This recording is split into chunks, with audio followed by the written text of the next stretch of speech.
نحمدہ ونصلی علی رسولہ الکریم اما بعد فاعوذ باللہ من الشیطان الرجیم بسم اللہ الرحمن الرحیم۔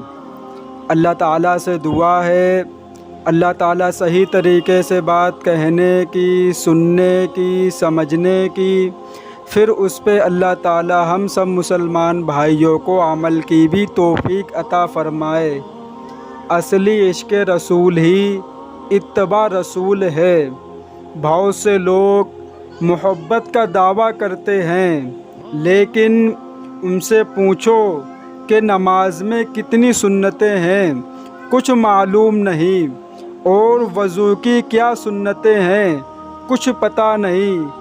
حالانکہ سنت پر مرنا اور جینا ہمیں نصیب ہو جائے تو ہماری قسمت بن جائے گی۔